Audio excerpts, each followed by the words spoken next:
Okay, I'm muting myself and let's make sure we're all good. Okay, All right, I'm unmuted and I'm all good. What is going on, guys? It is your boy Malin. I know you guys have, seen the video start without any commentary. This was a rare deal where I just decided to kind of keep myself muted and just blaze basically through the regular season. I was kind of hoping that the Browns would be good enough, but we are in part three of the Cleveland Browns rebuild in Madden 26. For those of y'all who missed the last episode, we had a pretty crazy one where it looks like we've got a quarterback that has changed life in Cleveland. That's right, Trevor Lawrence. We traded for him in the offseason. He's our starting quarterback. I'm going to take a look at his stat line in the regular season. Shador is still the backup. We still have Kate Klubnik. Of course, getting Trevor Lawrence from Jacksonville did cost us some players. One of our running backs and another defensive player, and I think two starters.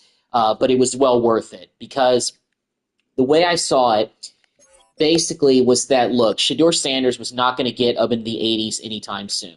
And I did not want to wait around for a quarterback to develop and that be the thing that was holding us back. Because Quinshon Judkins, look at this. He's already up to a 93 overall. He's become already one of the better backs in football. And I think we hit on our other pick last year with Jam Miller from Alabama. We still have Raheem Sanders. Our fullback is not too shabby. We got two decent receivers. We got Zachariah Branch. We got Jerry Jeudy. Although, as you guys have seen in the screen, Jeudy is in a contract season, and I don't know if I'm going to be able to keep him based on the money that we've been throwing around to other players that I feel like are more valuable than him. And Branch is our number one receiver now. So I feel like that makes Jeudy a little bit expendable. If we have to continue this series, if we don't win the Super Bowl this year, then we'll definitely take a look at that. Malachi Fields, we drafted 1 year ago out of Notre Dame. Curtis Samuel, but he's in a contract year, so he probably won't be here next year. We have Jacob Cowing, and we have Isaiah Bond as well. Njoku is still our tight end, and Fannin has gotten a little bit better in an 80 overall. Orlando Brown Jr. is our starting left tackle. We were able to improve that just a little bit. Left guard is still Joe Bitonio, and we actually signed him to a 2-year deal, but I don't know if he's going to retire or not in the offseason. That remains to be seen. Center is Garrett Bradbury, who we signed, the former Patriot. We have Wyatt Teller, who we brought back. He's in a contract year, though, and I might bring him back when we get to the offseason if there's no better guards out there, if we have to continue this series. I did go ahead and re-sign Taylor Motton to a 1-year deal. He's battled some injuries this season, but been pretty consistent. And we have Ryan Baer, who we drafted basically to be his replacement whenever the time comes. But I want to see some more development than just 75 overall before I pull the trigger. We have Leviston backing him up as well. Keldrick Falk is up to an 86 right now. He's a great compliment on the other side of our best player and overall the best player probably on defense in the league. Myles Garrett, 99 overall. Mason Graham, who we're going to accept the 5th-year option on, he's an 85 overall. Mike Hall Jr. is in a contract year, probably going to let him walk. Paguis, he's going to be the back. He's the third stringer. Owosu is going to come back next year if we continue this series. I went ahead and I gave him a 2-year deal, so he's going to be able to come. So he's coming back next year. Our Mike linebacker, Swisinger, look at this. In his 3rd year, he's already up to a 91. He has superstar dev, so he's definitely become the middle linebacker that we hope for. And we have some other decent guys as the backup. Devin Bush, of course, is still here, 88 overall. Our linebacking core really got revamped and really improved. This defense is serious at 91 overall. I did go ahead and give a new contract to Denzel Ward, who's a 95 overall. Of course, trading for Trevor Lawrence did cost us one of our top corners. But Christian Gray looks like he's up for the challenge this season. Looks like he's been up for that, 83 overall. We still have Tyson Campbell, who's an 82. Miles Harden, 73, 67. D. Williams. Free safety, KJ Bolden. Looks like that was a home run hit in terms of our safety. He's definitely better than Malik Hooker. He's our starter now. Hooker won't be back next season. Delpit is 86 overall. Moran is going to back him up. We got a kicker in Boswell and Sanchez. So really when I look at this team, the things are happening like I thought. Like a lot of the rookies, mostly our free safety is getting a little bit better. So you know what? Going into the playoffs, I'm actually going to go ahead and put Bolden in over Malik Hooker. I think it looks like that, the depth chart is manually not auto-adjusted based on overalls. But, you know, I think it's definitely time for Bolden to make his move as the starter. And we're going to go ahead and do that. I got a lot of points that I can upgrade. And fortunately for Monken, I've really been winning a lot of games this year, so I got a chance to improve him. And let's go ahead and take care of some of those upgrades right now. Let's see how many points we have. Well, we got 36 points left. Okay, so we can still do something here. 15, leave us with 1. Okay, very nice. All right. Well, we do have the wild card playoffs. Let's take a look at the playoff picture. First year of the playoffs for the rebuild. In year 3, Trevor Lawrence turns life around in Cleveland. Now, we did lose to a pretty bad Raiders team to end the season. So we actually, unfortunately, slipped to the 3rd seed in the postseason. So it's going to be the Bills against the Chiefs. We're going to be taking on our Ohio brethren in the Cincinnati Bengals. The Texans are going to face off against the Chargers, and the Broncos have the number 1 seed. Number 1 seed in the NFC is the New York Giants, and we have the Falcons against the Bears, the Packers against the Vikings, and the Seahawks against the Eagles. So here we go. First playoff appearance for the Cleveland Browns since, let me think, 2020. It has been that long. It's been since 2020, since the Browns have been in the postseason. Is this the year that we do it in year 3 to finish the rebuild and get all the way to the Super Bowl and win it? We'll see. I feel like we got a great team in place. We got a quarterback that is a good quarterback that has turned life around. We got a good defense, but we got to do it in the playoffs. We got to put it all together. So 1st and 10 now from the 30. And the Bengals actually scored right away, so we've got to answer right off the bat. But Quinshon Judkins is already in the 90s club as our starting running back, so I'm very excited about the future with him. That's definitely a franchise running back that we found as a rookie. So that's been big for us. We've started to have some of the pieces come together. I feel like we just needed to pull the trigger on not messing around with the quarterback position. Get an established starter that's a scheme-fit guy, bring him in here, and, hopefully he'll be able to change life in Cleveland. Meanwhile, I miss a pretty wide-open throw there, but it's 3rd down and 8. See if we can pick this up. Partner testing you here. You've heard me say this a lot. Okay, coordinator's job is to get you man-to-man coverage, and your job is... And, hold up quick. Well, so far out to a pretty bad start in these playoffs. The Bengals score, but they missed the extra point, so already we're down 13 points in the first quarter. So 1st and 10. Well, not looking too great. Back to work after throwing the pick. All right, let's get back in the game. Let's try to get some points on the board here. I'm going to play offense the whole game. Before they manage to stop it. Markers are reset. Here we go. Ball at the 44. 1st and 10. It's Lawrence. Cut out left. Really, it's a gain on that play, though. 8 yards to go. Well, let's see how they approach this 2nd down. Out of the gun, Lawrence. Dang it! Are you... Okay, at least Orlando Brown picked it up. And they don't get much after recovering the fumble, so a near turnover. Man, this is a horrid start. They dodged the turnover, but still 3rd and pretty long. They've got to figure out. Oh, he put everything he had into that throw. The defender was waiting for that one to make a play on it, knocked it away, forcing 4th down. The Browns are lining up to punt.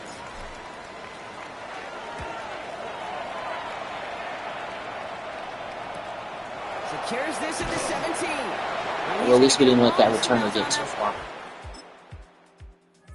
All right, the Bengals don't score for the first time on a drive in this game, but we actually are pretty backed up. The shotgun set as they line this up. 1st and 10. Hits him on the out route. All right. And he's out of bounds just short of the 15. Halfway to the marker. It's 2nd and 5. He's out of bounds at the 14-yard line. Toss play here. Judkins. Get those blocks. Well, we got almost all of them. All right.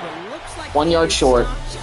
That's the end of the first quarter. We're down 13 points, but if we can get a drive going here and score, we can get back in this game.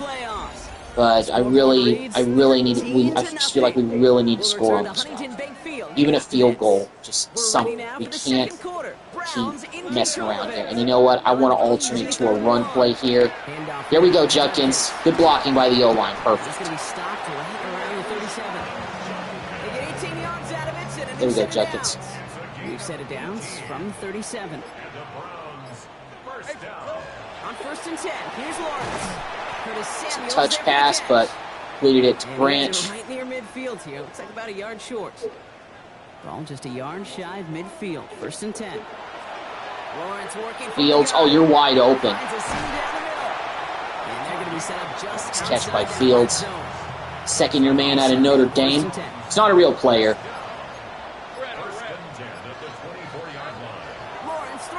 Oh, you're wide open again. I know we ran the same play, but still. And Fields gets in for the touchdown, and we've got ourselves a ball game now. Okay, the Bengals do score, but it's just a field goal this time. If we can get a touchdown here, we can probably really get back in this. Still a lot of time left in a second. Go, Judkins. Go. Good run. Good. He's already got 55 rushing yards in this game. Start to this drive. They're up in the neighborhood of midfield after just one play. Lawrence with it on 1st. Oh, Judy, you got to hold on to that ball. Get you in the hands, man. No luck on 1st down. Here's 2nd and 10. Now Lawrence. Okay, barely got that one off. Get that block. All right, thank you. Pushes this down to the 42 before going down. And gain 11 on that play. Probably won't get this off for the 2-minute warning. Yeah, I think we will, actually. Lawrence looking to throw. Just run it, Trevor. He takes it himself. Fly. All right, 2-minute warning. Lawrence has a little bit of, mobility, but, I mean, I know he's more of a pocket guy. 1:56 left to go before we I mean, we don't have Shedeur Sanders exactly looking like Dion, so. Throwing on 1st down, Lawrence. Man, Cincinnati's really got some answers on us tonight. Not saying they got all the answers, but we haven't been able to do anything. That pushes him back. 3rd down coming up. Yeah. An 8-yard loss on the play. It's now 3rd down. 3rd and long for him here. That wasn't complete left side.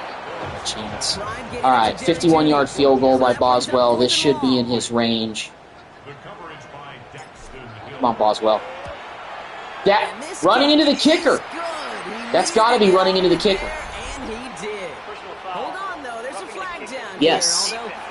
Okay, so what is this going to do? Yeah, 1st and 10. Absolutely. Give us that 1st down. Wow. Talk about a break. That's a huge break for us. Working inside the red zone. Phantom, please catch that on the outside. There we go. Get out of bounds, get out of bounds, get out of bounds. And they shove him out. Looks like he got about 6 before they did so. It's 2nd down. We still have all 3 timeouts left. That penalty was absolutely huge. Gives us a chance. Oh, Njoku breaks the tackle. Oh, and he gets in just over the goal line for the score. Let's go. All right, now we're definitely back in this game. Only got 41 seconds left. It's not, wow. Okay, and we're actually already past midfield. They must have turned it over or something. They're going to throw now. Samuel, if you can catch this and get... Timeout. Timeout. Okay. Honestly, I feel like we can take a couple of more thieves to the end zone. Based on the fact we have 3 timeouts left and we just hit Samuel on that big play. Wow. We got a real good chance here. There we go, Branch. There we go. Oh, another timeout. Man, we could potentially steal the lead by a few. And a touchdown here would be absolutely huge. 4 downs now to get in. Here's 1st and goal. Trying to throw this from the Fields open again, touchdown. That was almost too easy. He was so wide open. We take the lead going into half. Wow. Needless to say, we've rebounded very well from that initial interception by Lawrence. Looking to throw, Lawrence. Job Samuel, way to make that play. He's taken down, but not before he gets this one at the 41. And they keep this drive moving, partner. Here's another 1st and 10. From the gun, Judkins.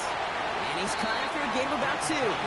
Stop made by Barrett Carter. I'm not going to abandon that running game yet. I mean, Judkins was running pretty well in the first half. So I just don't want to completely abandon that, but We need to keep putting points on that board. All right, all right. 6 yards to go. Hopefully, Third hopefully down. this mesh concept is going to give us what we need. I need to call a timeout. There was 1 second on the play clock. I did not want to take a penalty. That'll leave him with just 2 to use the rest of the way. Okay, all right. Yeah, that motion was just going too slow. 3rd and 6 for them to figure out now. Let's go. I'll air it out on 3rd. Fields. Oh, man, you had it. It's the ball, man. You've been clutch the whole game. Rigoberto Sanchez will kick it away. Hopefully I can corner coffin this. No, it's going to go out in the end zone. Sticks. All right, Cincinnati does not score. They don't do anything. So now it looks like our defense is kind of starting to settle back into things and benefit from scoring. That's good. Judy, catch that. Thank you so much, sir. Nice job. One play in, Brock, and this drive is already in enemy territory. Shotgun handoff here. What the? And second down is going to be a good bit tougher. That went nowhere fast. From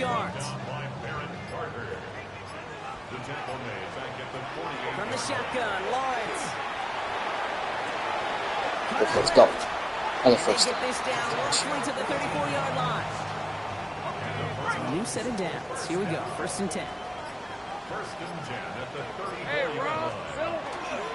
Run right side. John Kitts. Chose to take this one up the middle instead, and it was a good decision. Gets him 7. 7 yards on that last play. So this is second and 3. Down. Just don't lose yards. Thank you. Good block for Judkins. All right. Now we're starting to click a little bit. Really just trying to, if we get another score here, that'll really be big going to the 4th quarter. And really really trying to establish control of the game. Keep control more than anything. Nothing doing on the last run. It's 2nd and 10. Tell you what, for us to overcome this shaky start is pretty big. There's at least 4 yards screenplay. I think I'm actually going to let this tick down to the end of the quarter. There's no point in rushing it right now. All right, 1 more quarter left in this playoff game. We've had to battle back, but we had a huge second quarter that gave us the lead. We're up by 5. If we just get even a field goal here, that'll help. But we've overcome that interception early that Lawrence threw and be able to have the lead going to the 4th quarter. So it's pretty big for us. Defense looking to defend the marker on 3rd down. Hey, live. Here we go.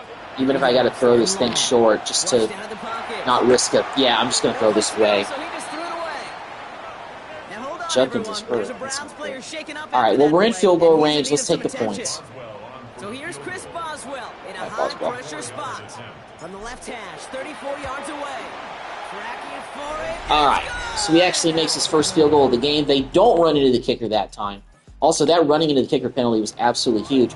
And they don't score again, so our defense is really limiting them in the second half, which is pretty big in order for us to score the win. Looks like Judkins a little bit banged up. We're going to have to be wary about that. Probably won't be able to run as much. You got to put Jan Miller in the game towards the end. Yeah, put Miller in. Miller's in the game. If he's got to play most of the rest of the way, I'm fine with that. Meanwhile, when Joker drops an easy pass, no connection on the last play. Now drop it's 3rd passes down. here. We don't need that right now. We don't need to start that. Throw, 3rd and long. Oh boy, boy. This time, rolling right. Making the call himself. Did he get the first? Yes, he did. Oh my goodness, Trevor Lawrence. Fancy footwork right there. Let's go. I did not think he was going to be able to get up the sideline to be able to get that. Looks like it might be Jan Miller the rest of the way, but cool with that. Oh, good route, Fields. He's been money this game. He's had like 2 drops that were kind of significant. But other than that, he's been pretty consistent in this one. Judy, great catch. Oh, big miss. Oh, okay, he kind of made a miss, but he allowed the other guy to catch up. Just trying to put this game away now. We got, 3 minutes left? About 3 minutes to go. Just play keep away here. Sam will go. And he's able to get this down to the 13. Second and 3 now. It's a gain of 7. Brings up second and 3. We're at 23. And it's Lawrence to throw. Go Fanning. Back up tight end. In for 6, and that's going to be the dagger, folks. Fortunately, it looks like we missed the extra point. But our defense, once again, shuts down Cincinnati. They must have turned it over on downs. From the 31. Now we just got to run the ball. We'll get out of here with the win in the wild card round. Still got a ways to go in order to get to the Super Bowl, win it, and finish this rebuild. And, we got a little bit of a scare in this game. I mean, we went down by 13 points right off the bat in this one. But, Lawrence threw an interception early, but he rebounded. He's been pretty solid ever since. So, Trevor Lawrence in his first playoff start as a Brown did pretty good. So this is a stepping stone. This is a stepping point for this rebuild for sure. But I'm also hoping we can take that next step and win in the divisional round. We actually played the Broncos in the regular season, and they're the #1 seed in the AFC. So we lost the litmus test game, if you want to call it that.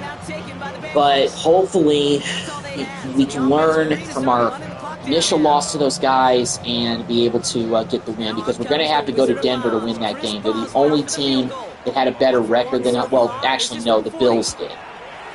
So, we're going to probably see Buffalo or Denver in the next round. It's going to be one of those guys. But in the meantime, we actually win pretty handily by 17 points for being down 13 points. This is a very, very good game to come back from. Trevor Lawrence did pretty well. He threw for over 200 yards, 3 scores.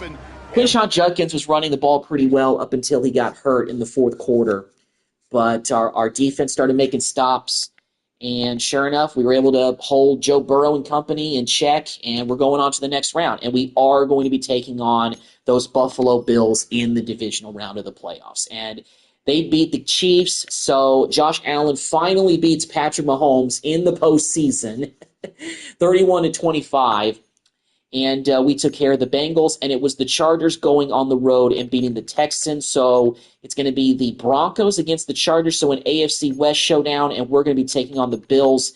On the NFC side, it was the Bears going on the road and taking down the #2 seeded Falcons, and the Packers blow out the Vikings. They didn't have a shot at winning that game, 30-6. And it's the Eagles on the road pulling off another upset in the postseason, taking down the 4-seeded Seattle Seahawks. So, divisional round in the NFC. It's the Packers against the Eagles and the Giants against the Bears.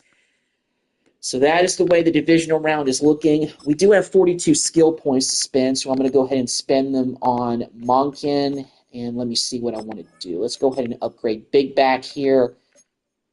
We only have 12 points. That's not enough to spend on anything. So we're going to go ahead and take what we can get there.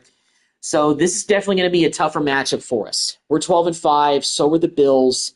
And this is going to be a real tell as far as to how we can go. If we win this game, pretty much is a guarantee that we're going to be taking on the Denver Broncos in the next round.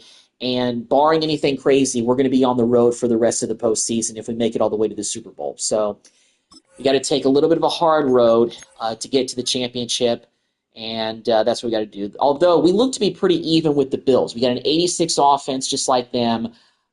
We got an 86 overall team just like they do. Their offense is a little bit better than us. We're an 83, they're an 85, but our defense is a 91.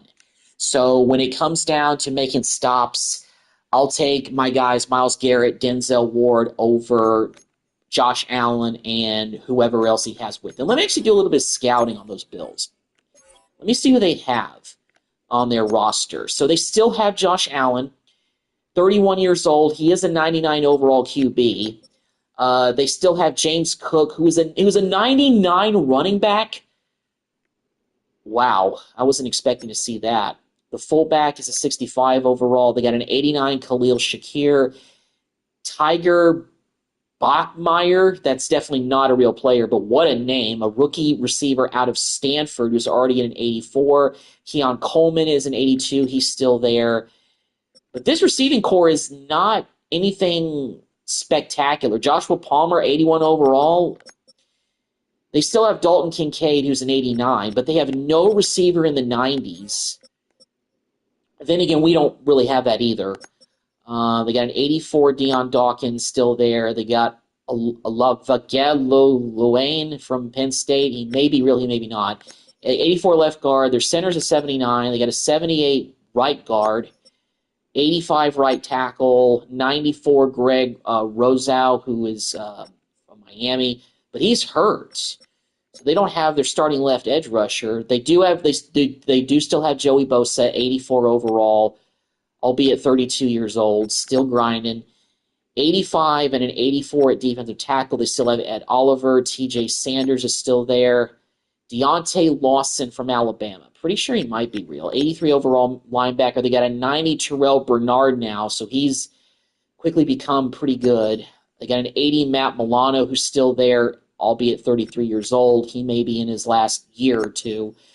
They got Christian Benford, 89 corner, 88 Maxwell Harrison. Taron Johnson is still here, but he's now only an 82.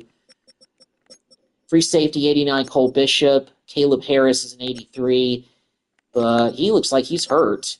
A 78 kicker, 77 punter. Other than the fact that they got a quarterback that's 99 overall, that is a little bit intimidating, we might be able to win this game if our defense plays better than their defense. Straight up. I give us a pretty good shot to win this game on the road. Hopefully it's not going to be in the middle of a blizzard. And lo and behold, it is. Of course, we have to play this game in the snow, in a blizzard at Highmark Stadium, even though, of course, by this time that stadium's going to be torn down. But we got to play the Bills in the snow, on the road, with a quarterback in Trevor Lawrence, who's played most of his career in the Sunshine State of Florida, on the road, and try to win this game. I'm hoping that Judkins is healthy enough to run the football a decent amount in this game, because I feel like we're going to have to ride his shoulders. I do want to give EA Sports, getting off on a little bit of an extra tangent here. I want to give EA Sports a little bit of a credit for making the snow games more realistic, because you see guys slipping and falling. You're seeing,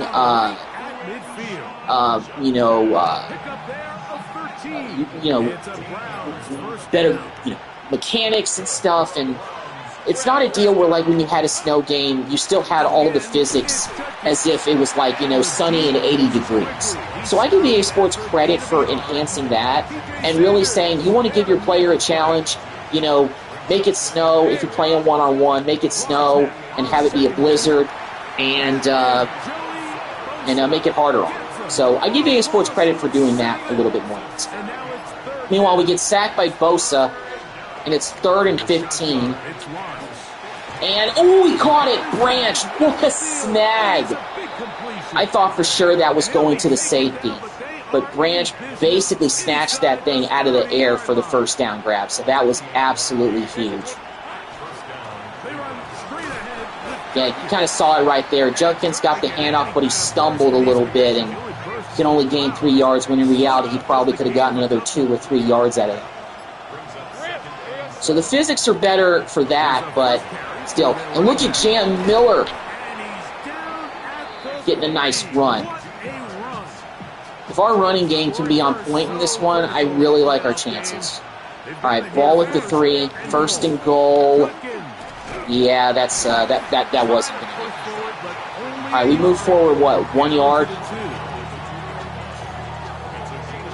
I hate to run it again. I know they're going to stack the box on us, but I trust it more than our receivers slipping and falling. We almost got there. We got the ball at the 1 yard line. I'm going to have to pass it. We're so close to the goal line. I don't want to risk us not getting this in. Judy, come on, man. You got that thing in your bread basket. You know what? Coach wants us to go for it, but I hate to do it, but I'm not going to. I'm not going to do it. I'm just going to go for the field goal. In this situation, I just want to take the points. Inside the 10-yard line, you're thinking, we've got to come away with a touchdown. If Boswell makes the field goal, points might be at a premium in this game, so I say, you know what, take the points. Meanwhile, the Bills go right down the field and score a touchdown. So they're looking pretty comfortable at home on their field in this snowstorm. I mean, it snows in Cleveland too, so we should be kind of used to this. Looks like Judkins is still getting banged up out there, which is very concerning. So we might have to run the football, like I said, in this game, but we might have to do it with one less running back. If we can just do short passes like this one to Fannin, get a first down, I like our chances more because I just don't know if I can trust, and I'm not just talking about Lawrence, I'm talking about my skills in general on the sticks of throwing stuff downfield where the visibility gets worse and worse. I just don't want to be risky. Well, it's the end of the first quarter. We got a drive going again. We're down by 4 in a snowstorm. I'd like our chances more in this game, like I said, based on the overalls that I looked at with the Bills, if the snow wasn't a factor. But since it is, I feel like our chances to win this game honestly have gone down just by the weather alone.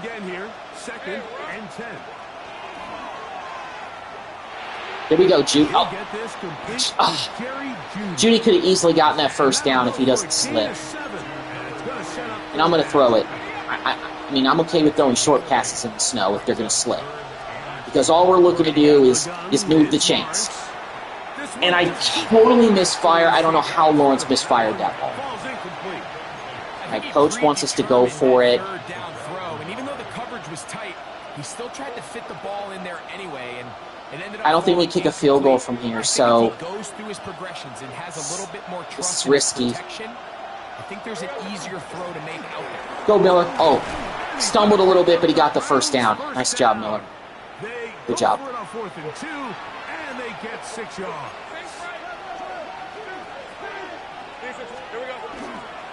On the ground, it's Raheem Sanders. Raheem Sanders in the game gets decent gain. Bruised ribs.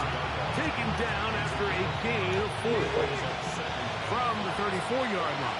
Here's 2nd and 5. So now we got both of our top running backs nicked up. And he will keep the drive moving. But Sanders is doing okay running the football here for a little bit.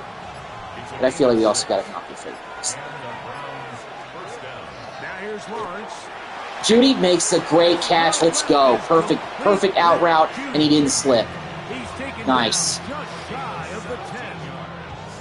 Still get a first down at the 1. 1st and 10. They go from the. Come on, Joker. Almost threw that too high, but he makes the catch. Gets 7 yards. We'll take 7 yards on that. After the catch, they'll wind up with a gain of 7 on first down. Miller's back in the game.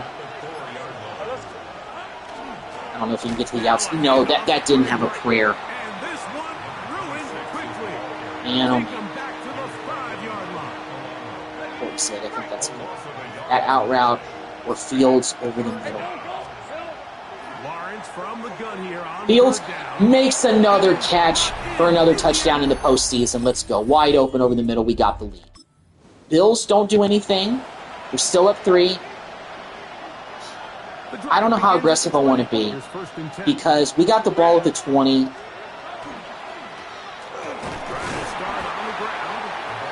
I'll let this thing just probably tick down to the 2-minute warning. Then I'll make a decision about what I want to do. I don't know how aggressive I really am.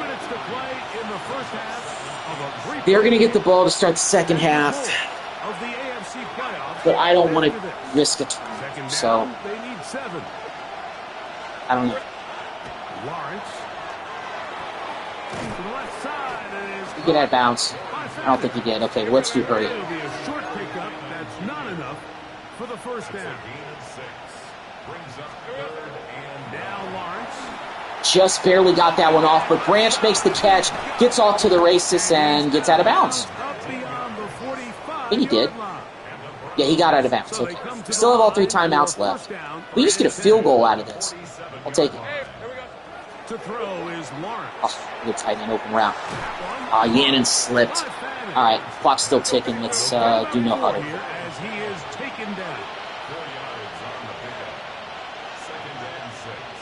At the 48-yard line. They fake the jet sweep and... All right, I'm going to call a timeout here. The Browns going to use Kind of reset us a little bit, get our right personnel in there. things over before 3rd down. Brings up 3rd and That snow is continuing to come down. 123. We're on the opposite side of the 50, but I don't think this is in Boswell's range. And I don't even... That is incomplete. 4th and 4. Great pass rushers live for 3rd down, especially Yeah, we're when too you far know for a field goal. Let's not try it. And this is a great example here, Mike. They can just pin their ears back and go. They know there is no threat for run. It is a must-pass situation. And I don't know how good this punt's going to be. this offense, they're lucky it didn't result in a sack. Okay. That's actually not too bad, and he didn't call a fair catch. He got them backed up to the 11. That was actually a pretty good punt. Okay, so the Bills didn't do anything in the half, and they didn't do anything at the start of the 3rd quarter on their first drive, so we still got the lead here. Just got to keep playing smart football. So far, we've done a pretty good job of playing smart, but right now our running game is pretty much gone away. I'm not going to say it's because Judkins is out. It's really been just overall. Haven't been able to have much production, and Lawrence totally misfires that pass. 39. But that's another thing, you know. Passes get adjusted and everything. Oh, Fields, what a catch.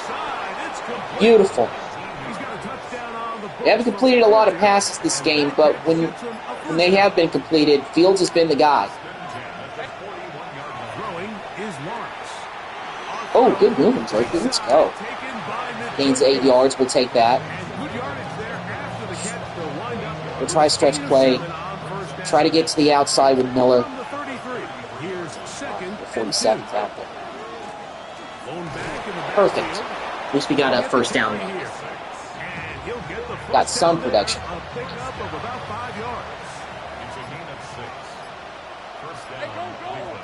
It's definitely one of those low-scoring battles that...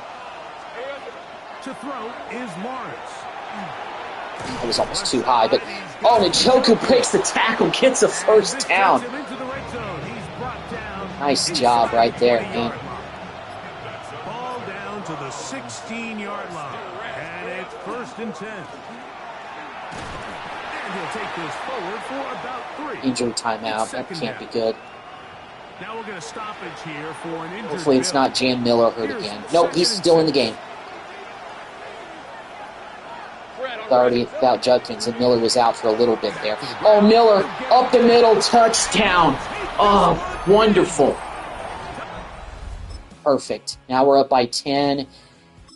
Give us a little bit of breathing room. The Bills do go down and score. So, still got to play smart football here. Oh, Miller. Another good up-the-middle run. He's already got 72 yards on the ground today. Terrific starter there. Gain of 15 and a first down. I'm going to let that tick down to the end of the quarter. One more quarter to go. We're up by 3 in the snowstorm against the Bills. 1 quarter away from the title game. On EA Sports.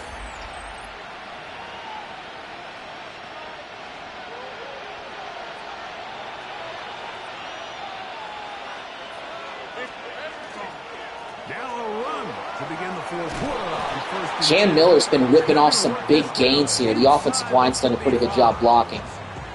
13 more on that carry. He is turning out the yard. We're at the 42, so it's like I want to say we're in field goal range, but we're also in the middle of a blizzard, so I don't think I would count this as being in Boswell's range yet, to be honest. I still feel like I got to go to the air. I can't be afraid to throw the ball here. Here's 2nd down and 7. Joku out route. There you go. Still on his... Oh, slipped a little bit, but there we go. Here's first and 10. A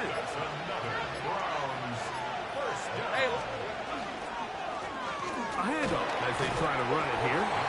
9-yard pickup. First down run, a pickup of 9. Setting up second and short. Brings up second and a yard at the 15-yard line. 1 yard.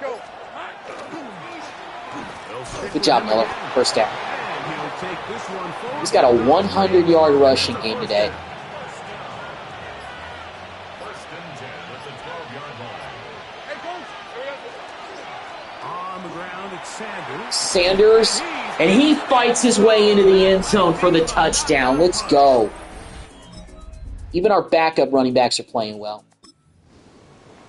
And the Bills don't get in. There's 2.5 minutes left. We're backed up, though, with the 7, but we got a 10-point lead. We're not at the 2-minute warning just yet, but we're almost there. And so far, our running game has absolutely put on a clinic. Miller's over 100 yards. Sanders has a touchdown as well. I think Miller's got a touchdown of his own. We have had a big day on the ground as a team, despite the loss of Judkins.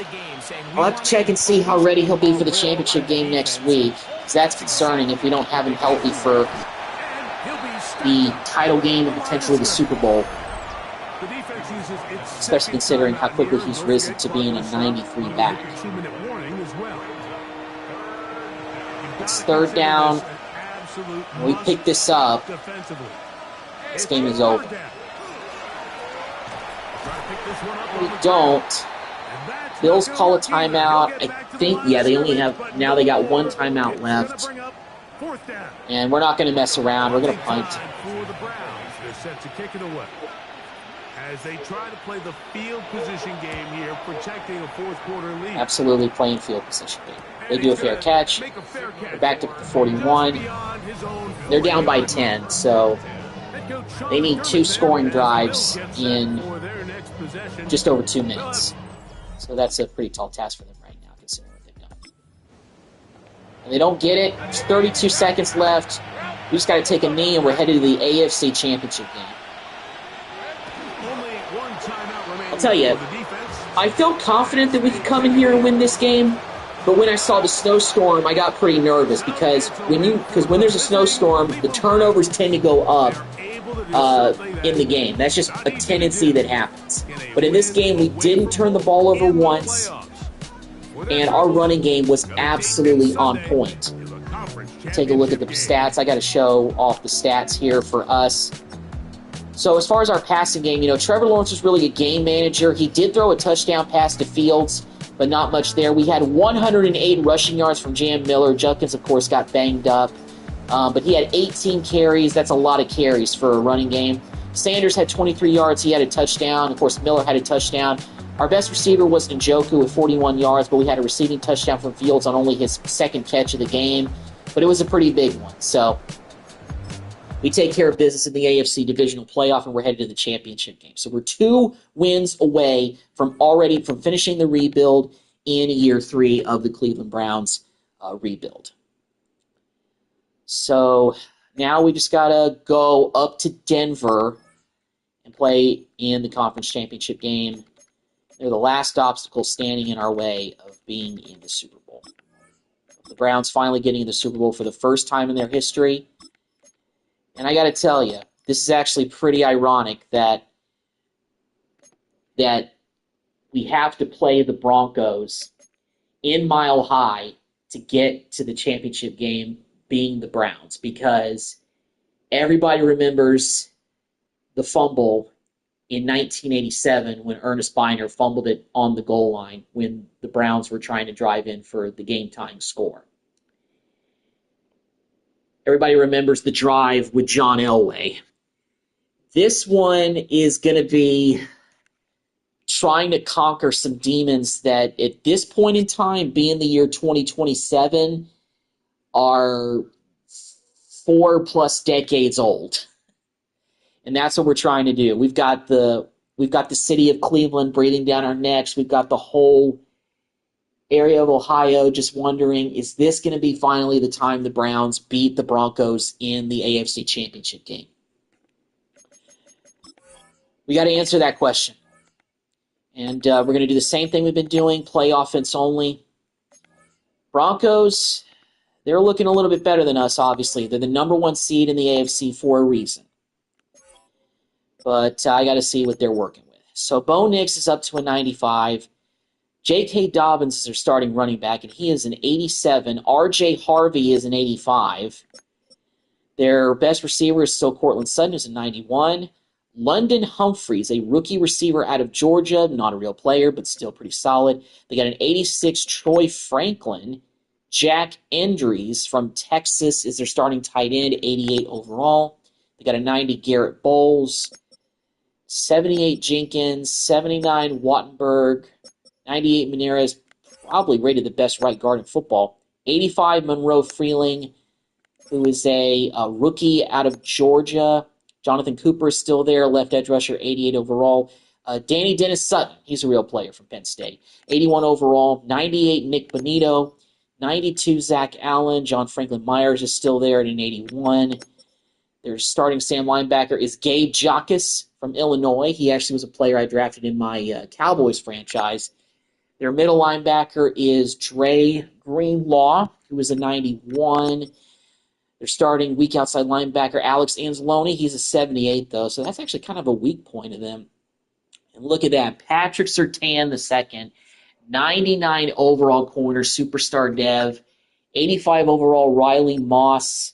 80, Jihadi Barron from Texas. Free safety, Brandon Jones is an 85. Talanofa Hufanaga is a 92 strong safety. 75 Mason Shipley, a kicker. Jeremy Crayshaw is an 81 punter. All right. Well, this Broncos team does look pretty stacked. But we just defeated 99 overall Josh Allen in the middle of a blizzard. So I like our confidence going into the AFC Championship game. Hopefully there's not, and there's no blizzard. It's a beautiful day in Mile High City. Probably cold out here, but there's no snowstorm. There's no snow in the forecast. So I like our chances. I say that as soon as Denver drives down the field on their opening drive and scores. So I spoke too soon, maybe. But hey, it's only one score. Logan Judkins is not going to get banged up in this one, but I wouldn't be surprised if he does get hurt. I'll try to be a little more careful with him if I can, but good catch, Judy. Oh, really? You know, Judy, you're doing that too much. I mean, your price tag is ridiculous anyway, but you keep that up, we have more reason to not bring you back. Meanwhile, Fields catches most balls and actually gets first downs like he did right there. So thank you, Fields, for making up what Judy did not. They go play action for Lawrence. Escaping to his left. That could have actually been a pick. The defender right there to make the play, and it's second down. It's close. Lawrence now. That's going to be incomplete. Covered very good there. Contact jarring the ball loose. And this Denver defense, probably the best in football right now we're playing against. So, come on, Judy. Great work to get in there, make things difficult defensively. It sets up fourth down. Yeah, that was a bad punt. And no return forthcoming. Denver already up by 7. They don't score, so our defense makes a stop. Hopefully we can score on this. If we really need it. They'll start from the 24. That is complete. And it's the tight end. What's up? And he'll be run out of bounds. It's a good game on first down. They pick up 7 yards.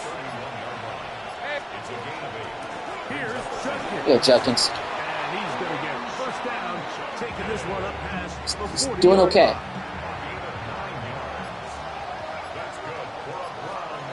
From the shotgun, it's Lawrence. Nice job, Judy. You finally caught a ball and way to turn up field. Let's go. That's a big explosive play we needed to get things going for our offense. Good job, Judy.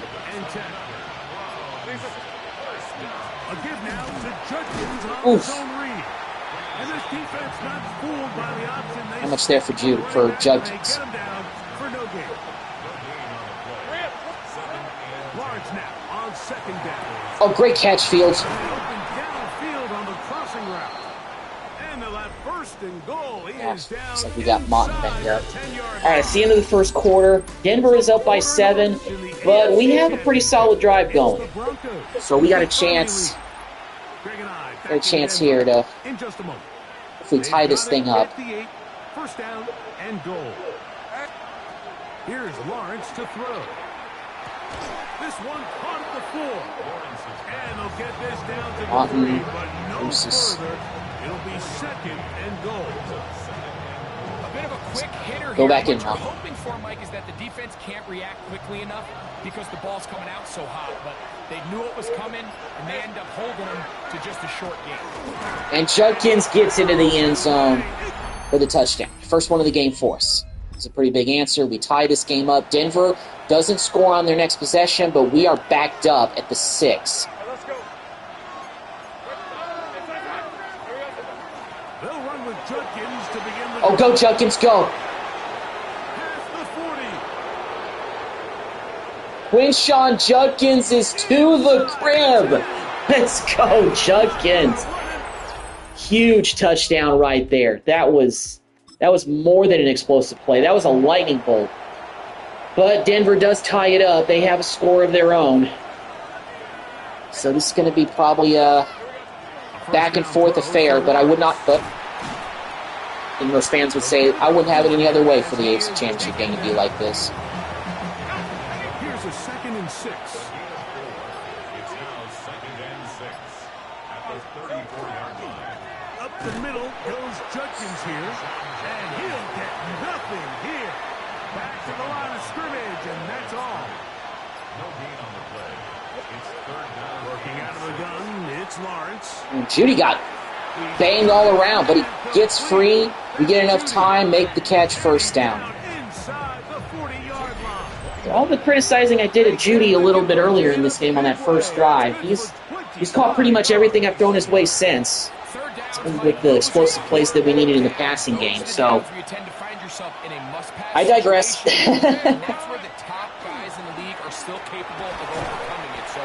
Looks like Judkins is, pretty healthy right now, so should be able to finish the game, which is pretty big. 2nd down, Lawrence. Branch outside, great catch, good route, gets another first. And they're going to be set up right around the 10-yard Denver just spent a timeout. They've got 2 left. The first of their timeouts. They'll be disappointed there after giving up the first down. I don't know what I was thinking there. I can't even blame Lawrence for that. That was just a horrible decision by me.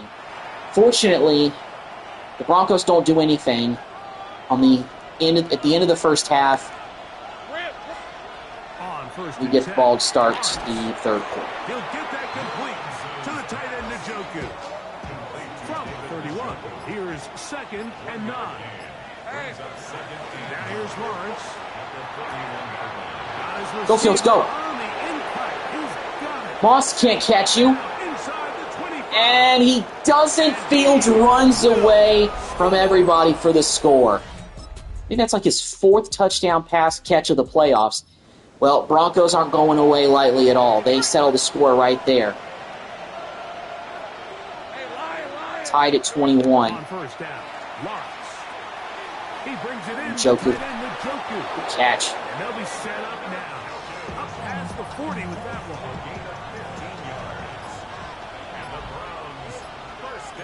We're spacing him. Lawrence now to throw on first down. That was pretty tight coverage. I'll give Moss credit there. When it falls, Thought maybe Judy might be able to get a little separation, but Moss was on him like a wet T-shirt. Lawrence. He gets this one to Samuel. It's Good complete. cut. And they get this one across First, there you go, the Samuel. to the 47-yard line. A fresh set of downs to work with. It is first down and 10. Now Lawrence. Njoku. Throw right side taken by Njoku. And they'll take this down inside the 35. That's another Browns first down. Throwing is Lawrence. He's got his man on the in route. Yes, take it in over the middle. He was over 100 yards, 108 yards on like 5 catches. Heck of a stout. Brings up second and 2. They run straight ahead with Judkins. 3rd and inches. I mean, to be fair, I cut back probably the wrong way with Judkins on that run, but In for the tackle. it's okay. It's still 3rd and inches. Try and run for the first. with What the? Judkins. And he's not going to get there. Wallop right at the line of scrimmage, and now it's I'll just take the points. I'm not going to be stupid. I'm going to take the points. Try a field goal. This a 42-yard attempt. Boswell makes the field goal to put us back up by 3. And Denver scores, like, in, I guess, 1 play.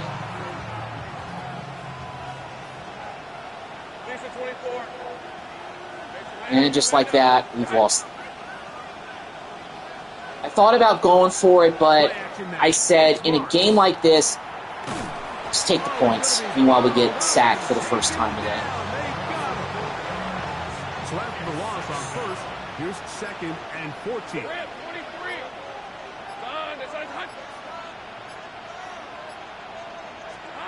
To throw is Lawrence. Good catch, Branch. Okay, that really helps make it 3rd and manageable. That's big. But still a little work to do now on 3rd down. Brings up 3rd and 6. Back to throw. Lawrence. To the left side. And he caught it, but he's short 2 yards. And he'll try to get to the marker, but he's going to wind up a yard or 2. He's going to have to punt it. The Browns getting their punting team out there. On defense, I need you to make one more stop. Just make one more stop. Should have aimed that thing better. The Broncos offense and receiver Cortland Sutton ready to get going again. Gordon Sutton 5 catches, 114 yards. He must have gotten a long pass on the last drive. This drive. Broncos don't score. 3 minutes left in the game, but we need a touchdown. A field goal won't do it. To throw is Lawrence. Quick throw, taken in.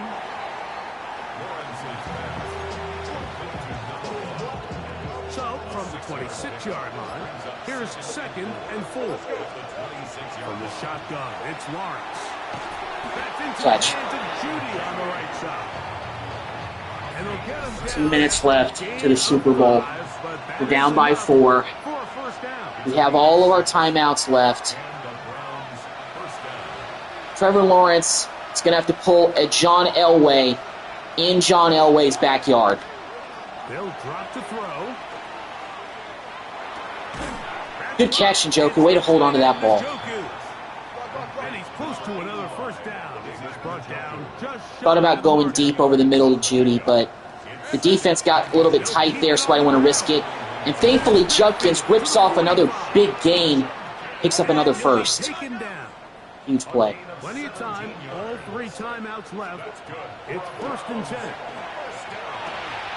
Quick throw here is complete. And he's brought All right, down after a gain of we had to 6. burn a timeout. Orlando Brown Jr. It banged looks up. like we've got an injured Brown on the field. Now, 2nd and 4. Lawrence. Good route, Judy. Just get out of bounds. Step out of bounds. Serve some of that clock, man. That's the 2nd time they connect on this I drive. feel like we are in a position where I'm okay with running it maybe a couple of more times. They'll stick to the ground. Oh, definitely. Go, Judkins, go. And he's going to be brought down Beautiful. just outside the I'm not going to 10. hurry up too much, Give him a dozen yards on that one. And so I want to get let this some of this 1st and clock goal. tick away. A first down throw for Lawrence. To his tight end, Njoku. And Now, a good job Broncos to are going make to sure start he spinning their didn't get timeouts, loose. although they got an Brought injury down timeout. Around the 7. Got the ball at the 7-yard line. There's 56 seconds left. They'll run here. And they might have just let us score, but Judkins does find his way into the end zone for touchdown number 2. And we stop him on defense, and we're headed to the Super Bowl. For the first time in the history, I've done it. The Cleveland Browns are headed to the Super Bowl. So we are now 1 win away from finishing the rebuild of the Cleveland Browns in a Madden for me. I've never been able to rebuild the Cleveland Browns and turn them into a Super Bowl champion. And now we're on the precipice of doing that. Wow.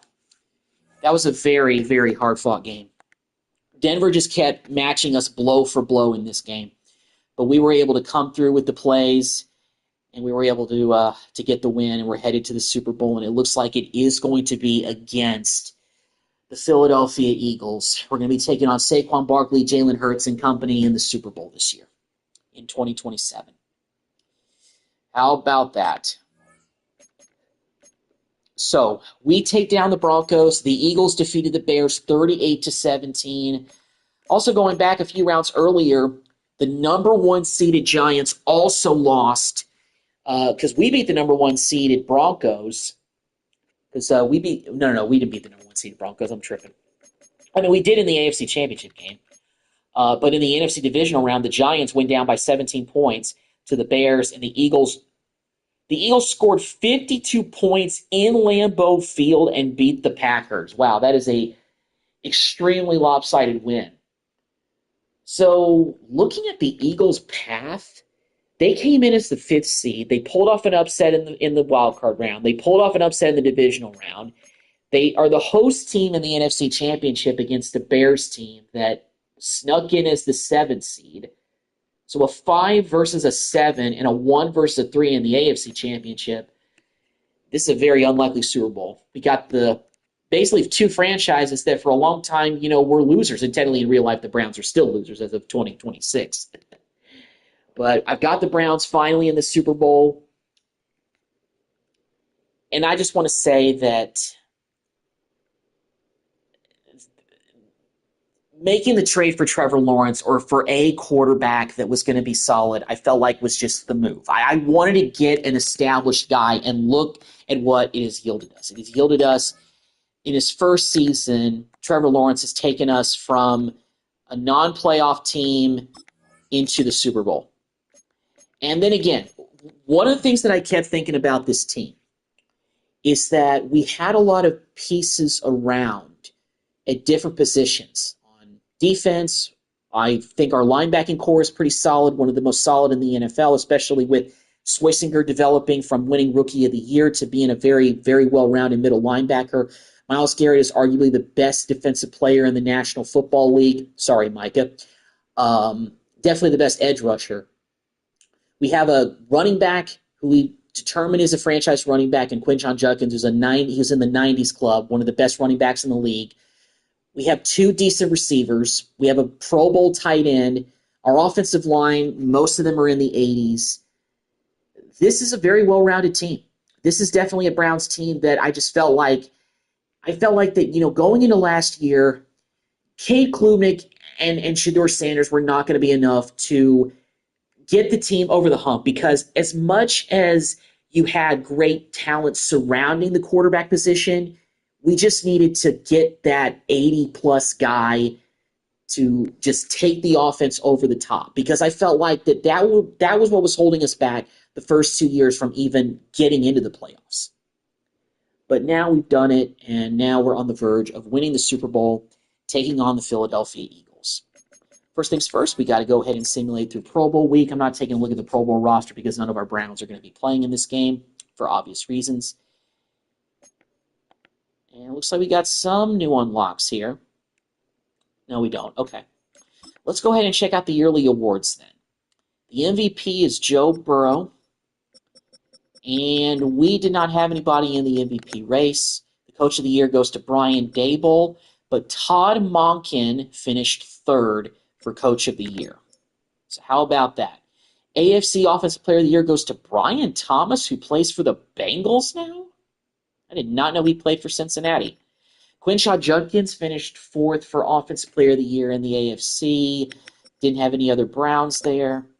Defensive Player of the Year in the AFC, Rozow.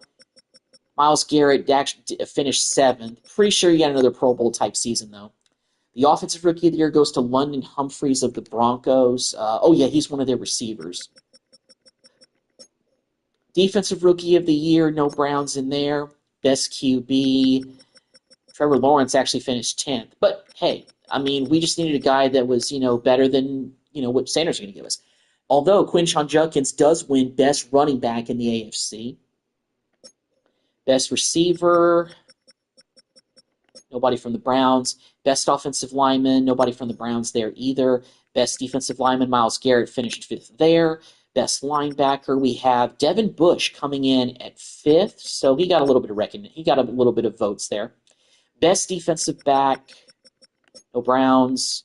Best Kicker, no Browns. No sign of Boswell. So really didn't have any yearly awards this year. So we've been kind of really an unheralded team. Then again, we do have, I'm not going to say we don't have any superstars. I mean, we do have one in Myles Garrett, but he's a defensive end. He's not a quarterback or running back. But then again, somebody like Judkins, who just won AFC Best Back in the AFC, that is a guy that is, kind of a superstar. So yeah. Well, going up against the Philadelphia Eagles, they are an 88 overall team. We're an 87. They got an 88 offense and an 88 defense. So they're a pretty well-rounded bunch. Let me take a look at the Eagles, do a little bit of scouting, and see what they're looking like at this point of 2027. So Jalen Hurts is still their quarterback, superstar dev, 93 overall. Got some no-name backups pretty much. Saquon Barkley is still their starting running back, 99 overall, even at the ripe age of 30 years old. Still looking like the best running back in the National Football League. They got a decent backup at Darius Taylor in his second year out of Minnesota. Their fullback is 77. They still have Devontae Smith, who's a 95. A.J. Brown is still here. He hasn't been traded yet, like some people think he will be in the offseason of this year in real life. 91 overall. They got an 85 Antonio Williams. I've drafted him in a couple of other franchises and rebuilds that I've done. 1 year in the league. I drafted him on my New Orleans Saints rebuild. I forgot about that. He's an 85 overall by this point of his career. Do they have Christian Kirk? Yeah, they do. 78 overall receiver. I mean, that's not a bad receiving core when you look at some of the experience and the depth they have. And it looks like Antonio Williams is going to be on his way to being a A.J. Brown or Devontae Smith's successor when his time comes. They still have Dallas Goedert, although being an 85 overall, I guess he slipped at least a little bit. He's 32 years old, 9 years in the league, so I guess he's starting to slip a bit. Their left tackle, they still have Jordan Mailata, who's a 91 overall. They got a 84 Landon Dickerson. He's still pretty solid at the age of 28. Their center, Cam Jurgens, 81 overall. I guess you could say he's become an okay Jason Kelce successor. Their right guard is an 85 overall, Armajed Reed Adams from Texas A&M. I don't think he's a real player. Right tackle is Andrew Wiley, 76. So their right side of the offensive line is okay, but overall their offensive line is not too dominating except for Mailata, which is their left tackle. But then again, you always want your left tackle to be maybe arguably the most dominant one. Nolan Smith Jr., 89 overall left edge rusher. 4th year, guess he's developed a little bit, but not anything too spectacular. Jalen Phillips is still there, but it looks like he's hurt. 79 overall, and a 75 Jared Smith. Defensive tackle, they still have Jalen Carter, 95 overall, 87 Jordan Davis is still there. 73 Brandon Ford is their starting strong linebacker. 93 Jihad Campbell is their starting middle linebacker. 82 Nakobe Dean is still there. In real life, there was a lot of talk about today that the Cowboys might be looking at signing him. I'd be okay with that, but that's a whole other story. Starting will linebacker Zach Bond is still there, 91 overall. So like us, they got a pretty solid linebacking core. Well, except for maybe Brandon Ford. But, they got 2 90s. We have pretty much like an 80s, but still. Quinyon Mitchell, 93 starting corner. They still have Cooper DeJean, who's a 91 overall. And they got an 80 Cormani McLean, a rookie out of Colorado. And they got Jaheir Alexander, who's a 76 overall by this point of his career. At 30 years old, looks like he's pretty much on a downward spiral. Bushrod, rookie out of Arizona State. Free safety, Reed Blankenship is still here, 83 overall. They got an 85 Andrew Makuba, who is still here. So the Eagles kind of really have pretty much the same cast of characters. Of course, still have Jake Elliott as their starting kicker. So overall, their team is really made up of guys that are still there in real life. There's really no like big name free agent they've added in the last 2 years. So their roster makeup is pretty much the same as it was at the beginning of the timeline in 2025. But let me actually take a look at something here. I want to see if maybe I can take a look at. Let me go to league history because I feel like that the Eagles have won a championship in the timeline. No, they haven't. Okay. Okay, so this would be their first Super Bowl appearance since the 2024 season. Yeah, for some reason I thought they actually won the Super Bowl last year, but they didn't. So the Eagles are back in the Super Bowl for the first time since their 2024 run. Browns are in the Super Bowl for the first time ever. So here we go. We got a chance to finish the rebuild and make history and finally get the Cleveland Browns to win a Super Bowl for the first time in the history of Cleveland. So this is a pretty big deal for us. Pretty big deal for the city of Cleveland, and hoping this is the rebuild that we can, this is the Browns rebuild that we can finally finish in proper fashion. I mean, like I said, I've done Cleveland Browns rebuilds in the past, in the last few Maddens, but I just never really got very far with them, mostly because I never made a dramatic blockbuster deal for a proven starter at quarterback like with Trevor Lawrence in this one, but I did it this time mainly just to say, you know what, I'm not playing around. If I want to get the Cleveland Browns to be a championship team, I got to get a quarterback that's capable of playing at a championship level. And I know in the playoffs that Lawrence hasn't really done anything super duper spectacular. Like, his numbers are pretty pedestrian, but it's been enough to win games, and that's what I care about. And it's better than anything that Shedeur Sanders or Kate Klubnik would be putting out in terms of a scout. You know, I wanted to get a proven guy, somebody with experience, and it's looking like that flipping those for draft picks and some starters has paid off for this season. I mean, then again, look at what the Los Angeles Rams did. They made a trade to bring in Matthew Stafford from Detroit, and what does he do in his first season? He leads them to a championship. Granted, Matthew Stafford had a lot of help on that Rams team. You know, they had Von Miller, they had Aaron Donald, and they had, they brought in Odell Beckham Jr. They had very good players all across the board. But if they had Jared Goff on that 2021 team, I'm not so sure they would have gotten maybe out of the second or third round of the postseason, based on the talent that they had seen. Sometimes you just need to take things over the edge and say, you know what, we need a good quarterback that's going to know what he's doing, and honestly, overall's help. Meanwhile, Jane Miller gets in the game to take some of the pressure off of Judkins, and we get in the end zone. The Eagles did score on their opening drive, and they score on their next drive.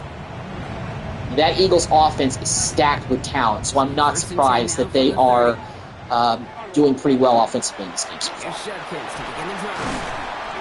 You know, they got a very good running back, arguably the best in the National Football League, but we have a pretty good running back ourselves. Guy that, you know, is looking like the future of the NFL in terms of being a franchise back, and Mr. Judkins. Here we go, Judkins. Another long run for a first down. 65 yards already in this first quarter for him. Keep this drive moving, partner. Here's another 1st and 10. From the shotgun, Lawrence. Has him on the quick hitter. Joku gets 7 yards. Fullback dive is something I haven't really run. Let's see if Watson can pick up just 3 yards. And he does. Picks up a first down for us. This short gain gets them a new set of downs. New set of downs for him from the 31. 1st and 10 at the 31-yard line. Lawrence with it on first. I did not see that DB. I didn't see him.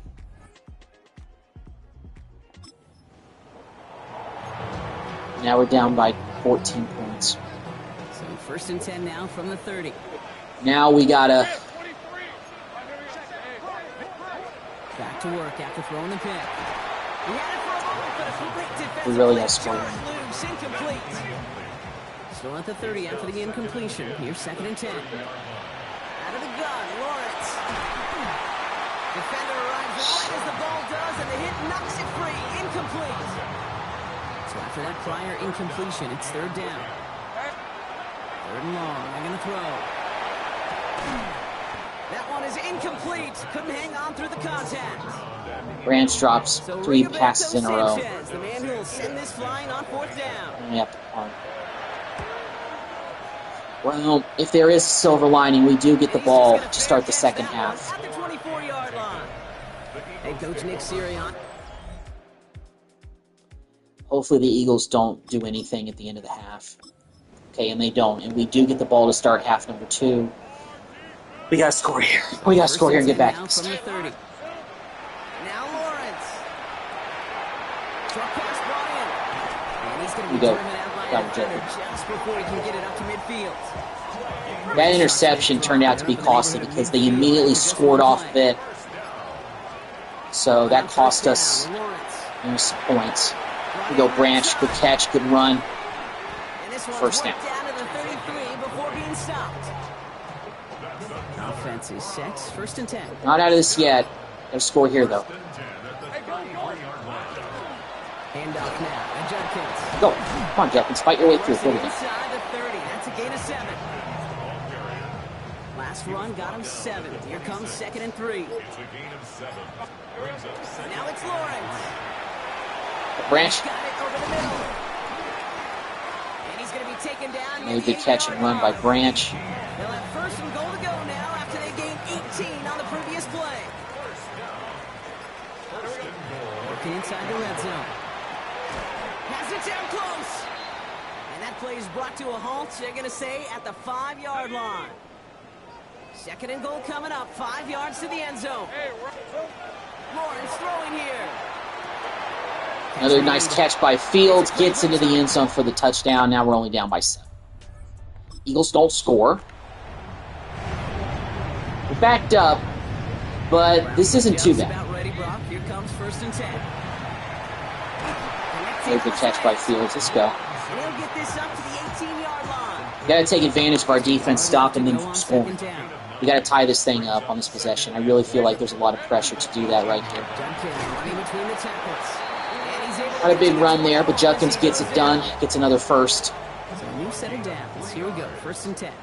That's good for a Browns first down. Here's Lawrence to throw. That one complete to Njoku. If I had a little bit more real estate, I probably would have been able to break that with Njoku, but it's okay. This is second and 6 coming up. Throwing from the gun. That's it right as he threw it, and it falls to the ground. As he threw it. Looking for his wide For receiver sure. there. And it's third down now. 3rd and 6. Air it out on third. He had it for a moment, but Dropped it. defensive play to jar it loose. Incomplete. Judy. On now comes their punter. Oh, They man. could really use a good one here. We don't need this in the Super Bowl, man. You've dropped passes during the course of the postseason, but this is the one game of the postseason where we don't need you to be doing that. Once again, our defense fortunately makes a stop. But now it's the start of the 4th quarter, so every possession Working from the gun to start. counts. First and 10. Every possession On the counts. gun, Judkins. He's able to power I might have to this abandon the forward. running game at this point, because I feel like the Eagles are going to start clamping down on that at this Better point. result than that last run. Jalen Carter and Second Jordan and Davis in the middle. Lawrence looking to I'm not throw. going too far. Finds him over the middle. Lawrence, this is why we traded for you, to make clutch throws, They come through with a nice get gain it of done. 10 and a first So we're going to down. have to rely on your arm. To go now from to the win this game. 35. At the 35-yard line. Here's Judkins on first down. And 4 yards before Too many he stops. hesitation Good moves second there, down. but You know, Kate, it's Still got plays 5 yards out of it's that just play. kind of the We'll take meat it. and potatoes. Not going to make any highlight reel, but just the positive, efficient plays on the ground. You need to keep plays and drives alive. fight through it, And get he the has first. it up towards midfield before he's taken down at the 10 47. carries, 89 yards for Judkins. Coming to the line for another first and 10. He's having another good postseason outing. Oh, here's Lawrence. Defender arrives at hopefully Joe can hold on to that. Knocks it free. I mean, Incomplete. Philadelphia's got really good linebackers and good guys on the edge. You know what I'm talking about? Like, you know, Nolan Smith, you got Nakobe Dean, you got hitters out there. It's going to make it tough. To the right and pulled in by Judy. Judkins, or Judy breaking free, touchdown. That's the play we've been looking for from you, Judy. Thank you. And we tie this game up. The Eagles score. The Eagles scored with just over a minute to go.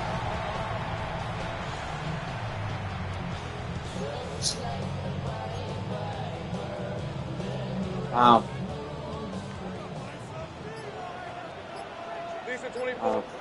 Setting up to pass. Fields. My goodness, if he just hits him! If he hits him, he's gone. If he hit him, that's a touchdown. Back to throw. They knock it away again. A couple of good reps in coverage have brought up third down. Come on. Still 10 yards to get this first down as they come to the line. Here he is to throw.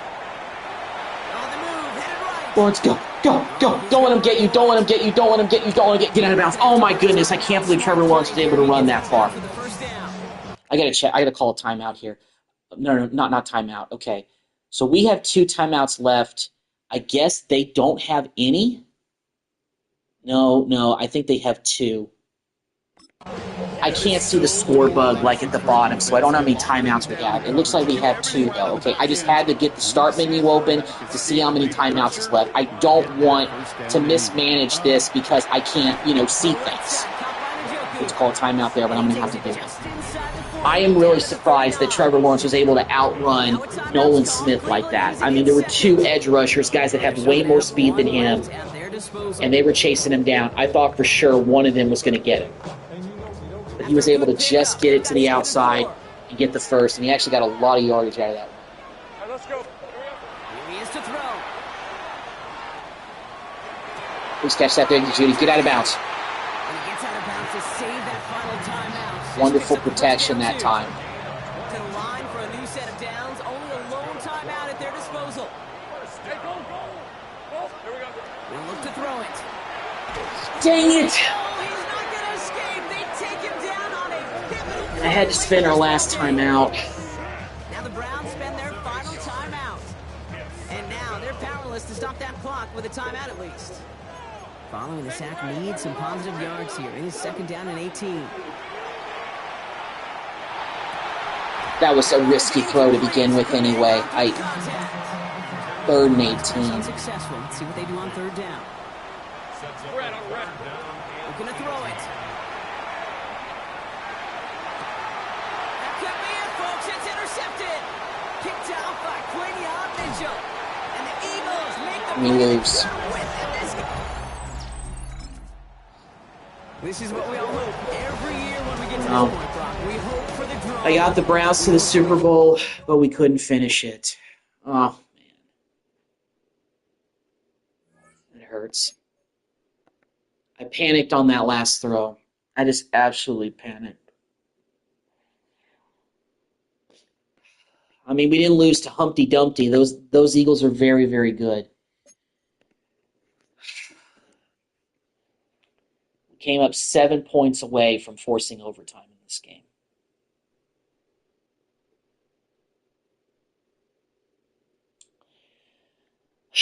It's brutal. Just brutal. Well, I still feel like that we have the pieces in place to try to hopefully make another run at this the next year. But we got to check the retirements and see what happened. So let's see who retired from us. Lewis, Bradbury, Wyatt Teller actually retired. He was up for a contract anyway. So fortunately, Joel, our left guard, did not retire. But we had a couple of retirements. Coach Central here. Go ahead and do some upgrading here because we do have 43 points to spend. So I'm going to go ahead and spend those points.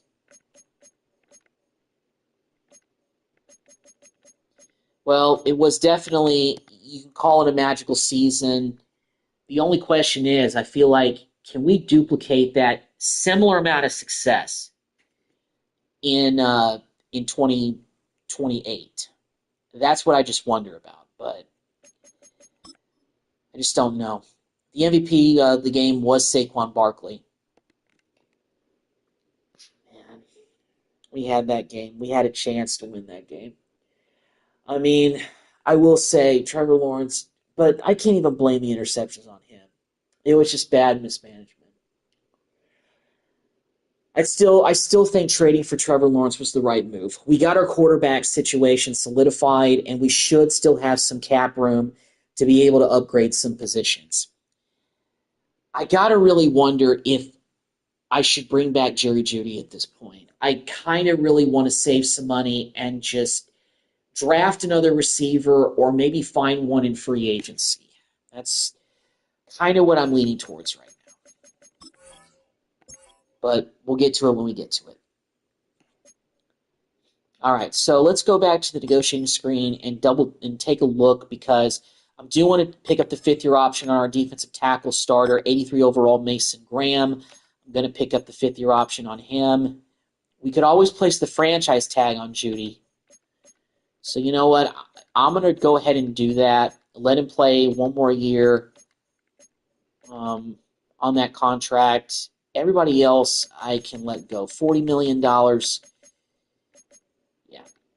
So Jerry Jeudy, I think we did originally a neutral deal, but maybe a team-friendly deal, a player-friendly deal, excuse me, we'll do it. I mean, an 83 overall receiver is something that I don't just want to see, kind of walk away for nothing. So you know what? I'm going to go ahead and do the neutral deal, raise it up to maybe like $6 million. Excited to sign. Okay, great. So we don't have to break the bank too much, but we are down now to $28 million. I thought about maybe bringing back Mike Hall, but he's not a starter, but he's not our top defensive tackle, so I feel like we can find a replacement player for him. And the rest of these guys are all backups, including Malik Hooker now, because the rookie we drafted is better than him. So I'm not bringing back Hooker. So that's the direction that we're going. So let's go ahead and go to the first stage of free agency, and we'll see who's out here. First things first, though, I want to go ahead and adjust the contracts that I can of the players. All right, let me see who I can restructure. What about Myles Garrett? I can restructure him. It'll free up $13.4 million. So, heck yes. Denzel Ward, we got him on a new deal. We can restructure his deal immediately, freeing up $3.62 million.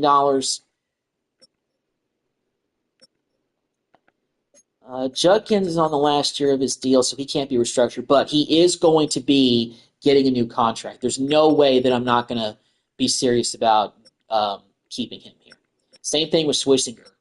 We do have some guys that are going to be up for contracts here pretty soon, but we'll get to it when we get to it. Owosu, we gave a new contract to. We can restructure him free of $1.14 million. Now, Falk is still on his rookie deal, but his contract can be restructured to free up $1 million. So that's good. Trevor Lawrence, he has 3 years left on a 7-year deal that we inherited from Jacksonville. But we can free up $25.5 million. So that's huge. I think I tried to restructure him when we first traded for him, but we couldn't do it. So I just let things ride. It's absolutely huge. Devin Bush can be restructured to free up about $5 million. Always got to, make sure I manage the money. Yeah, KJ Bolden, undisputed new starter at free safety. So we hit the jackpot there. And he actually is a real player. I checked and everything. Branch has 2 years left on his rookie deal. It'll free up $320K if we restructure his deal. Delpit has 5 years left on a big, huge 7-year deal that we gave him, and we're going to restructure that to free up $3.5 million. That's big. Graham, can he be restructured? No, he can't. Let me see about, let me go position by position here.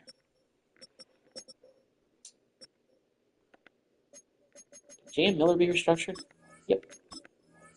At this point, I really just try to restructure everybody just to be able to have as much cap space to start free agency as possible. Judy be restructured? Just give him a new deal? Yes, he can. I'll free up $2.2 million. So fortunately, I was able to keep Judy, so our receiving core is still intact. But if we can find a third guy in the 80s or draft a guy, I mean, Fields was pretty clutch, but if we can find another receiver, I think that would be worth it to look into that. Njoku. Ooh. Njoku is starting to regress. So I'll admit that is a little bit concerning because Fannin is up to an 80 now. Njoku's got 3 years left on a 6-year deal. He's 32 years old. Honestly, I think at this point he might be trade bait. I hate to do it to him, but Fannin is up to an 80. He's a 76 now. I mean, I like our 2 tight end setup that we have. If we can find another tight end that's maybe in the 80s or draft one, I think I can look to I'm going to look to move Njoku at some point in the offseason. I don't think I want to do it just yet, but I want to wait on it and see. Joel, we signed to a big new contract and free up 4.86. I'm glad I decided to re-sign him because I don't want to lose. We do need to get a new center, and we need to get a new right guard. So we do have some work to do on that front. Bear, our rookie, can be restructured, free up $20K, so that's nice. Martin is still going to be here for one more year, and he might actually play one more year, being 34 years old. Falk's been restructured. We restructured him. What about Derek Moore, who we drafted? He can be restructured. Free up $20K. All right, defensive tackles now. So, yeah, Graham. Baguas is not too bad of a backup option. We got Brett Randolph, who's nothing really spectacular there. I will be looking for another defensive tackle in the offseason. No question about that. Oh, yeah, we already restructured Bush.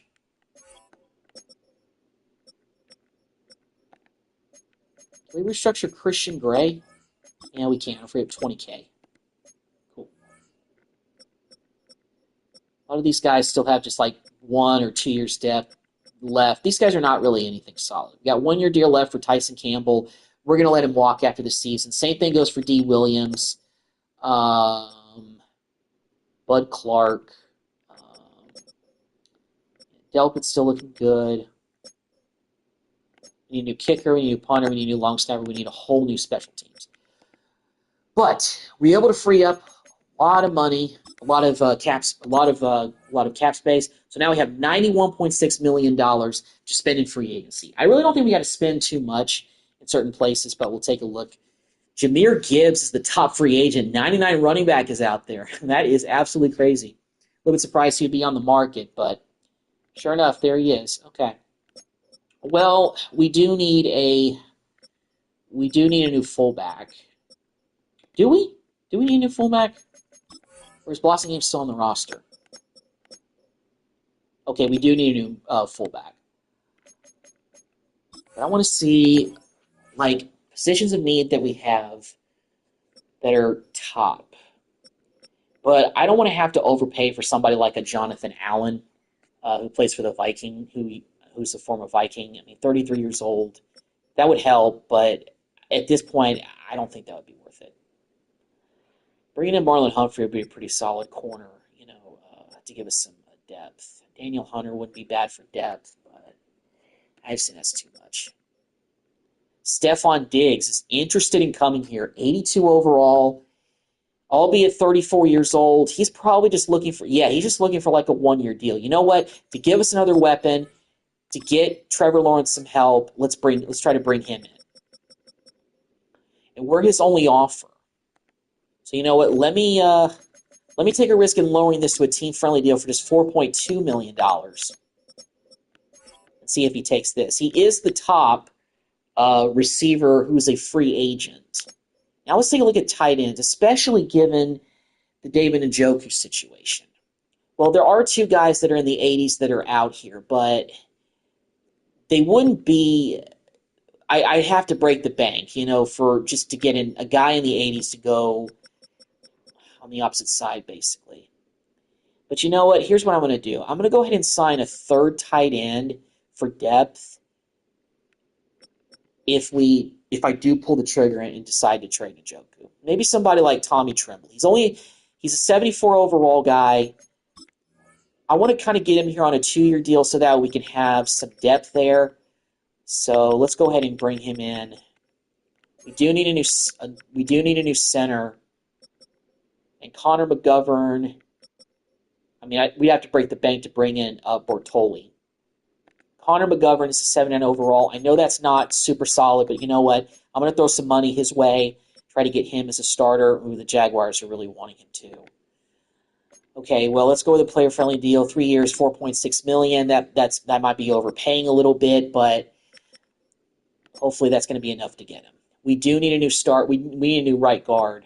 There's really not anything very big out here, but I'm going to go after Tyler Steen just to get somebody in there as like a placeholder for now because we need that. And I'm not going to go on the cheap side with that. Okay, I think we're good at right tackle as well. What else should we probably just go after? You know what? We do need I'm going to go ahead and take care of the long snapper stuff. This Ben Feliz guy is probably going to cost us like nothing. $1 million for 1 year just to be our long snapper. Because if you don't have a long snapper, you can't play a game. So we're going to go ahead and take care of that. So this is our targeting for the first wave. Our biggest target we have is Stephon Diggs. I'm a little bit concerned because we did lowball him, but he only wants a 1-year deal. We offered him $4 million for 1 year just to get another weapon at receiver. Going after Connor McGovern. We are his top option right now to get a new starting center. Tyler Steen, 76 overall right guard, coming to be a starter. Tremble, really looking at him as potentially a backup tight end to not Njoku, but Phantom, because Njoku might be a guy that we might look to trade away due to him regressing and him having 3 years left on his contract. That would be some dead money that we'd have to deal with, but it might be worth it to get him off the books. And Ben Feliz, long snapper. I worry that we might miss the boat on Stephon Diggs because we lowballed him, but I'm going to take that risk and see if he'll just sign because he may just be up for signing with anybody at this point to get one more contract before he retires. He's 34 years old. This could be his last year in the league. So let's see if we got. Let's see who we got. We did get Stephon Diggs, so he's going to come to us for, on a 1-year deal, 82 overall. We got a 76 Tyler Steen. We did get him to sign, and Tommy Tremble. Ben Feliz is still in negotiations with us, but it looks like, unfortunately, we missed out on the center, McGovern. He ended up going to the Jacksonville Jaguars. All right, well, now we got to think of a backup plan for that.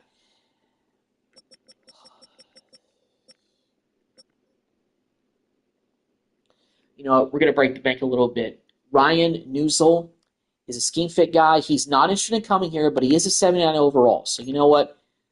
We're going to go with let's start with this player-friendly deal. 2 years, $4.5 million, $5 million signing bonus. Let's see if that is enough. Oh, where's the only offer? Okay. Okay, so you know what? Let's bring it back.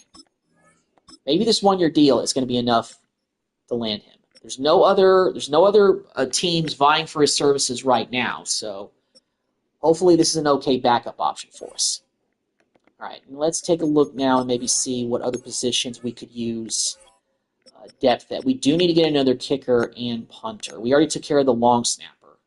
We're going to take care of that. Okay, I think we're good at depth at the safety position. Corners, I don't think there was really any other solid guys out there. We do need a backup middle linebacker. And we need a backup Sam linebacker. So we do need that. What about other offensive backups? We need a backup left guard, and we're going to need a backup center when we get one. And also another right guard would be pretty nice to have. So let's go ahead and take a look at that. We can do more negotiations during the second wave anyway. Okay. Let's take care of the kicker and punter. Let's go ahead and see if we can get Fairbairn, 1-year deal, 80 overall kicker. We need a new punter. We already had Sanchez last season. Get Evans to be the younger guy. Let's bring him in.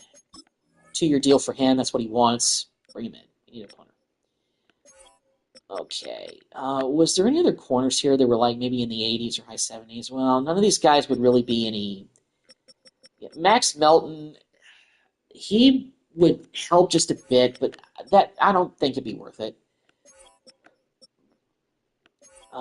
We do need a backup Sam linebacker, strong side linebacker. Not a whole lot out here, but Seth Porter, let's bring him in.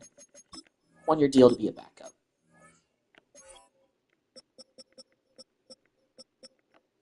We need a backup left guard, right? Yeah, we do. Landon Dickerson is available. Hold on a second.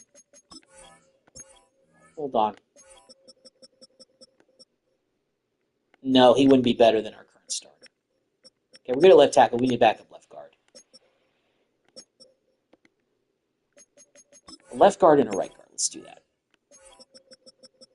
Backups. Okay.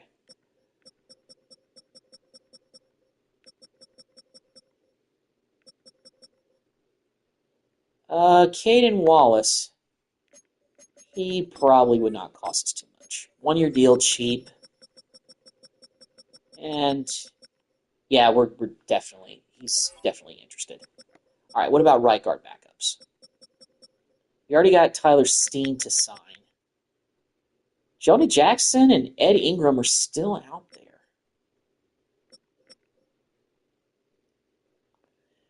You know what? Will this put us in the running for Jackson? It will. Nobody else is really vying for him. Kind of feel bad that I threw all that money at Steen, but Jonah Jackson, if nobody else is really interested in him, I'll take him as a potential starter. All right, let's take a look at a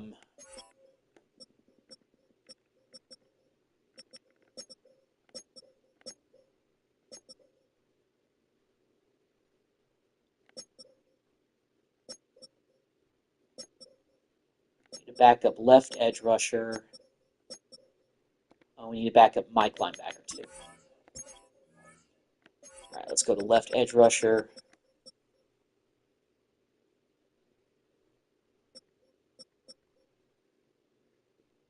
Van Ness wouldn't be that bad.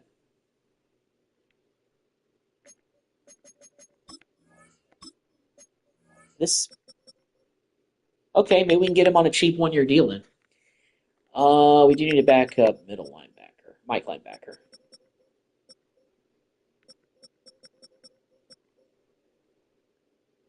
Chris Barnes at the end of his career. But we'd take that for 1 year.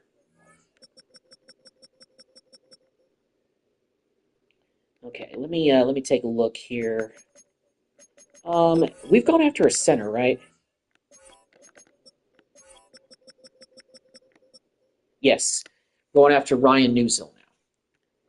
We're going to need another center if we get him, so maybe we should go ahead and put in a bid for that. Yeah, we're going to need another one of those.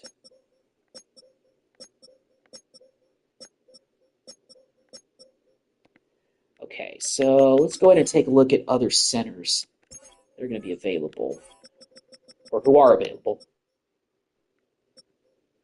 No other team has jumped in the running for Newsill, so I guess we're going to be able to get him.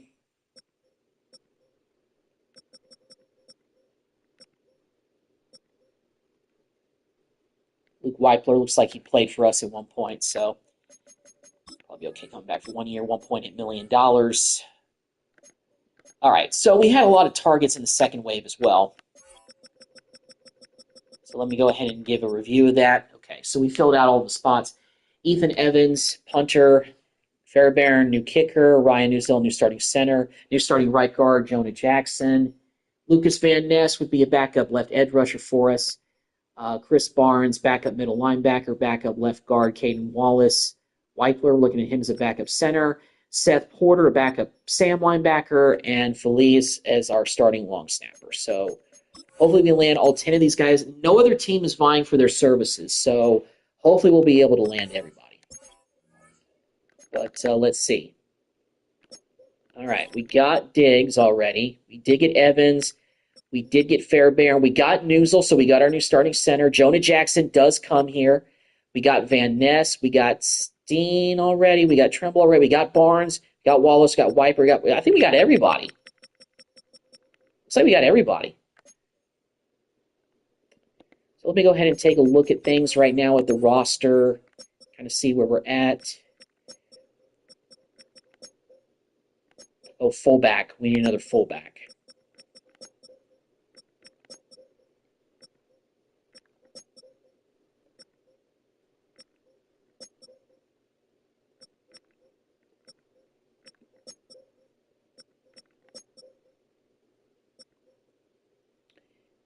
Van Ness is 5 years in the league, kind of regressing a little bit, but I mean, as a rotational guy, I like him for that. Just coming in to be, veteran backup for Falk. Wosu, 85-92. Barnes coming in to be a backup.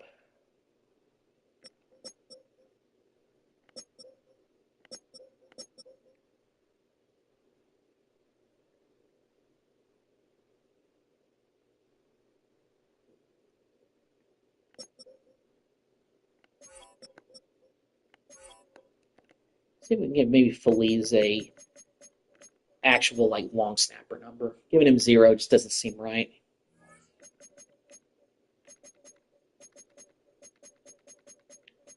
Give him something like 40. Long snapper.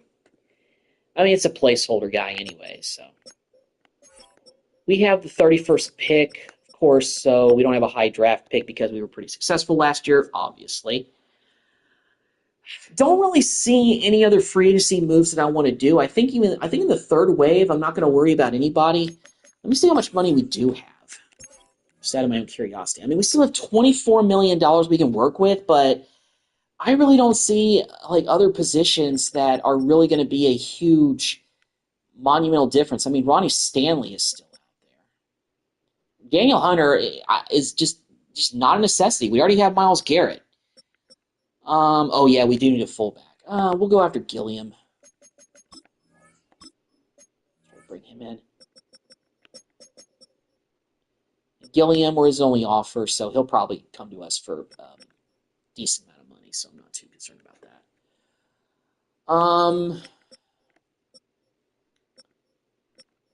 Maybe a backup quarterback. Bryce Young is an 83. Well, then again, I guess they're hoping that they found their Trevor Lawrence replacement because we just took him away from Jacksonville. Mac Jones is a free agent. Dylan Gabriel. Jahmyr Gibbs going to the Steelers. He's the top free agent. McCaffrey is going to go to Washington. Got Tyron Tracy going to the Texans. And we got the top receiver in Diggs, so pretty solid receiving core we got now. The only other top receiver that's gone is Donnie Mitchell to the Rams. No other receivers really been, claimed. There's some guys that are just slipping out of obscurity now. Juju is down to a 74. Nobody wants him.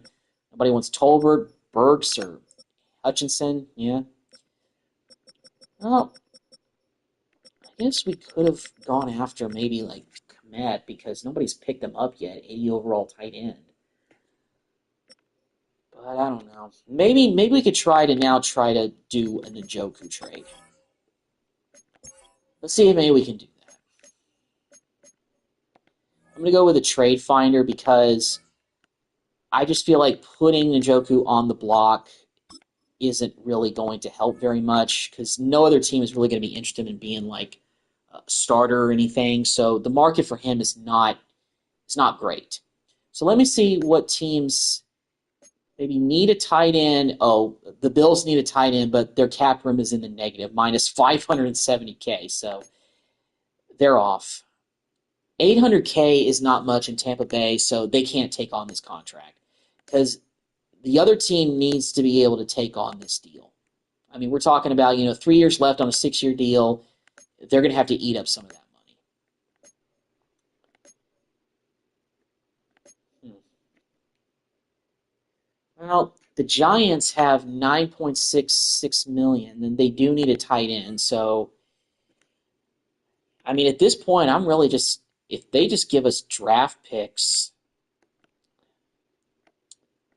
well, let me see what maybe they have at every position, just out of my own curiosity. I mean, at this point, Njoku is a backup, so I probably would just want, a backup at another position, potentially.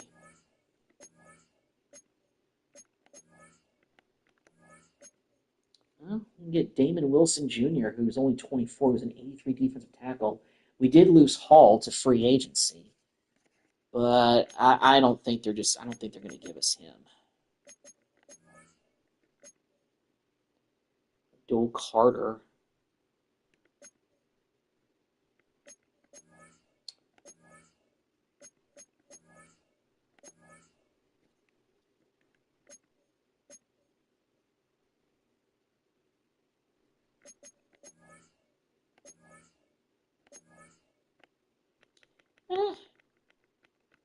Maybe we can try to swing a deal to get Wilson.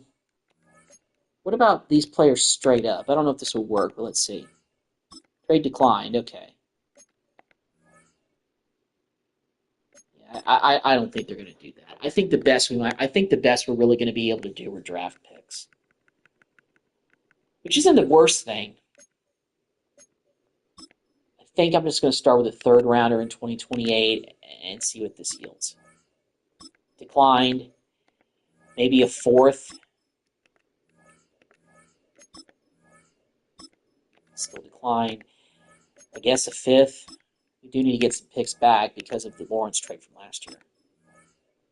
Trade accepted. All right. Njoku is off the books. He's regressing. We got a 5th-round pick for him. I was hoping for, a fourth or a third, but it's cool.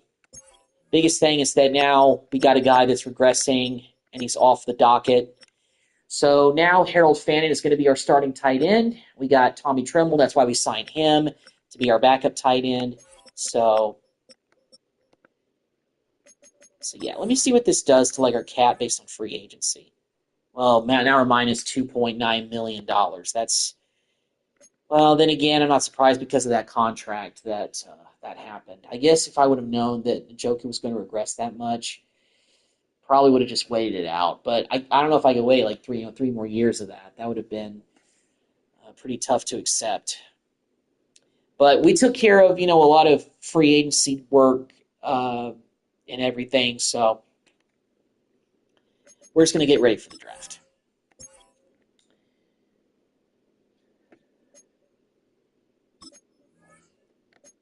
So I think we've got pretty much everybody we were after. We did get Gilliam to be our new fullback, and we've got everybody else. All right.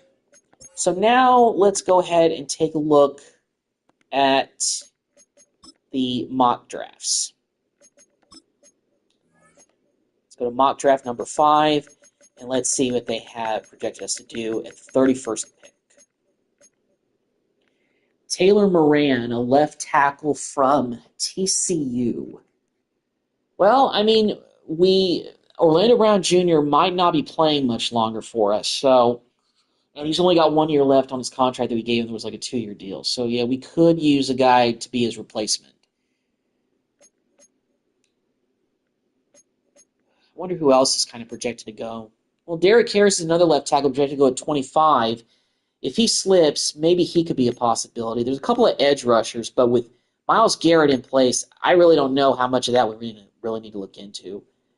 Donovan Olugbode could slip. Maybe that's another receiver weapon we could use. Travis Smith Jr. from Tennessee could slip. What about after us? The Eagles are projected to go with Sergio Perriman, a tight end. Well, if he's there, maybe I could choose him to be Njoku's replacement, even though we did sign Tommy Tremble. I do think this year I do need to be serious about drafting a tight end now that we just traded away Njoku because of his regression. But if the best option is that left tackle, I wouldn't be opposed to that. I might just go BPA in this situation. So let's get drafting. Welcome.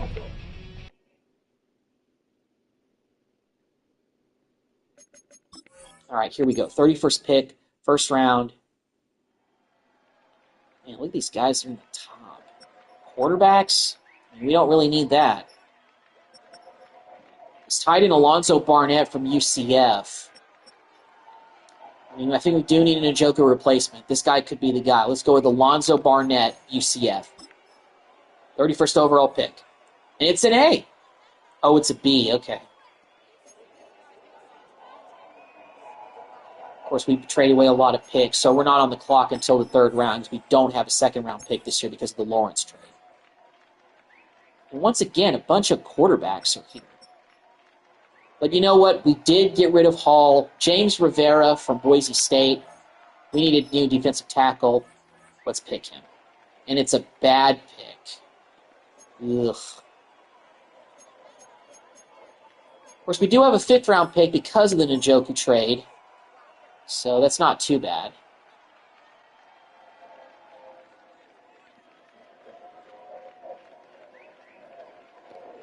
All right. We always can use... Emilio Lopez of West Virginia doesn't look too bad. We didn't take that left tackle they were projecting us to take, but he still looks pretty good. Well, say that. It's a bad pick. Now, this could be one of our worst drafts of the rebuild. No real standout players, game-changing type of guys. Probably just one of those deals where it is what it is. Dre Sweeney from Florida State. I mean, Van Ness is only going to be here for a short time, so... All right, well, at least it's not a D. All right, we got our fifth-round pick that we acquired because of the trade with the Giants.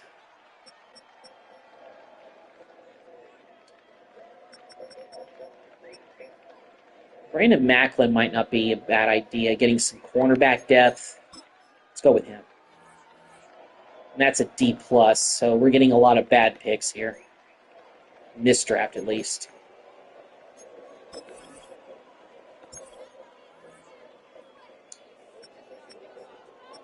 There's a lot of receivers who are available. Let's go with Taylor Loomis from Ohio. Local kid. It's an average pick. I'll take it. It's a pass, but still.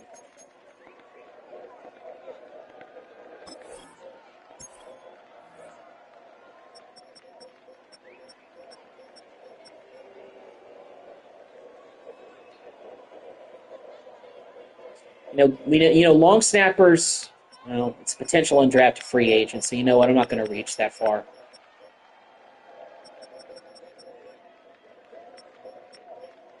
Jared Franklin of Washington, get another defensive tackle, double dip here, get some depth. Might not be a bad idea. All right, let's take a look at the draft recap. I got a feeling all these guys are going to be rated pretty low. Well, at least our first-round pick is rated in the 70s. Alonzo Barnett, tight end of UCF. James Rivera. Oh, Dre Sweeney was our fifth-round pick, and he's rated as 69. And so was Taylor Loomis, who was drafted in the sixth round. The lowest-rated guy is Brandon Macklin, a corner we drafted in the fifth round. So he was our second fifth-round pick we acquired as a result of the trade with Njoku. With the Giants for Njoku. But, I mean, we filled some needs. Yeah, Loomis, 69 overall coming in. Nothing really spectacular there. I don't know what he'll become. Alonzo Barnett, though, coming in at a 75 overall. Not too bad there.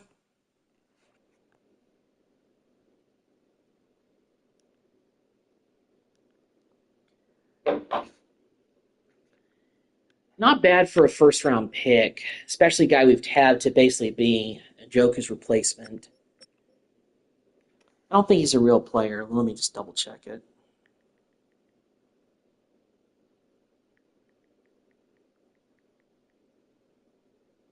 Oh, maybe he is a real player. Apparently this guy plays at James Madison, transfer portal. I guess he played tight end. Well, looks like he was number 14. But, I mean, I don't think 14 would be available. No, it's taken by Eddie Terrell, who we drafted last year out of North Carolina. But, let's just keep Barnett rocking 89. Emilio Lopez, who we drafted out of West Virginia. 63 overall, depth more than anything.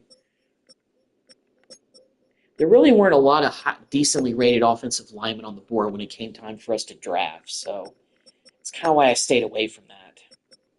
Sweeney is coming in at a 69 overall. He's far below Van Ness, but for depth purposes, I'm not too upset with that, just to give us a little bit more depth there. Yeah, Jared Franklin coming in. He's not even better than Brett Randolph, who I'm pretty sure was who we drafted last year. Still at a 69, not really developed. And James Rivera, who we also double-dipped at, 62 overall. But we have some depth at defensive tackle now. That's not too bad to have.